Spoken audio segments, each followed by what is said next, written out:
उत्तर प्रदेश में मौसे से अफेयर होने की वजह से शादी का जिद कर रही भांजी का मौसा ने कर दिया कत्ल, मुंह दबाकर की हत्या। आपको बता दें, प्लाट में फेंकी शव, पहचान मिटाने के लिए चेहरे पर डाला था केमिकल।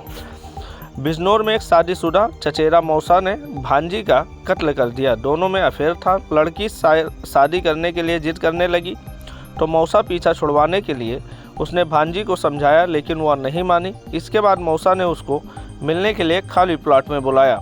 वहां दोनों के बीच पहले तो झगड़ा हुआ। इसके बाद मौसा ने मुंह और नाक दबाकर उसकी हत्या कर दी। पहचान मिटाने के लिए उसके चेहरे पर केमिकल डालकर जला दिया।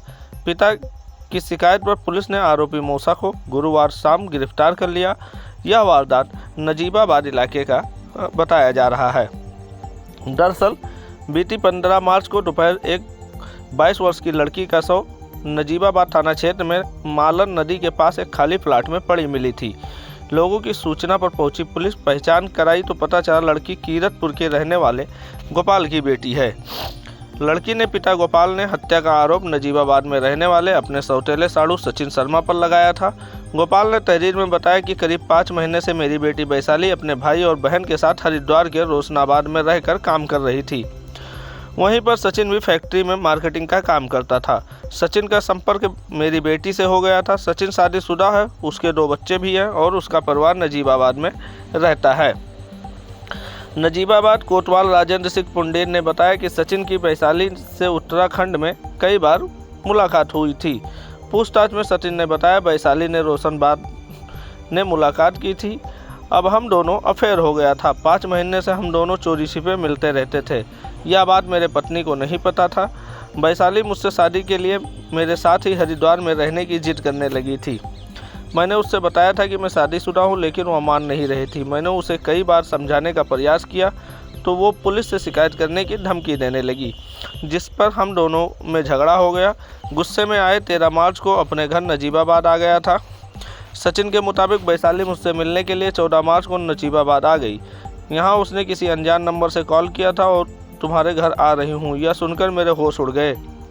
मैंने उसे मना किया, घर पर मेरी पत्नी और बच्चे हैं, यहाँ मत आओ, लेकिन वह मान नहीं रही थी। जिसके बाद मैंने उसे शाम को घर से करीब 500 मीटर पहले मालन नदी के किनारे खाली प्लॉट में मिलने के लिए बुलाया। प्लॉट में वैशाली से मिला। वह फिर साथ में रहने की जिद करने लगी। कहने लगी, साथ में नहीं रहोगी तो तुम्हारी बीवी को सच्चाई बता दूंगी। इस पर उससे झगड़ा हुआ।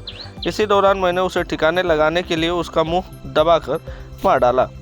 जब उसकी मौत हो गई तो पहचान मिटाने के लिए पास की दुकान से केमिकल लेकर आया, उसके चेहरे पर डाल दिया ताकि उसकी पहचान ना हो सके और मैं बच जाऊं। फिर बाउंड्री वॉल के किनारे उसका शव छोड़कर अपने घर चला गया। एसपी सिटी संजीव वाजपेयी के मुताबिक आरोपी सचिन हत्याकांड के बाद से फरार था। बीते दिन उसके फ़ोन के लोकेशन के आधार पर गिरफ्तारी की गई है। सख्ती से पूछताछ पर उसने अपना जुर्म कबूल कर लिया है। सचिन को कोर्ट में पेश कर जेल भेज दिया गया है। सचिन नाम के व्यक्ति को गिरफ्तार किया गया है, जो नदियाबाद का रहने वाला है, शादीशुदा है, हरिद्वार में रहता था। उसी दौरान इसकी जान पहचान हुई। दोनों साथ में रहने लगे। बाद में युवती ने उस पर दबाव बनाया शादी के लिए, तो उसने 14 तारीख को यहाँ जबरदस्ती आ गई से मिली।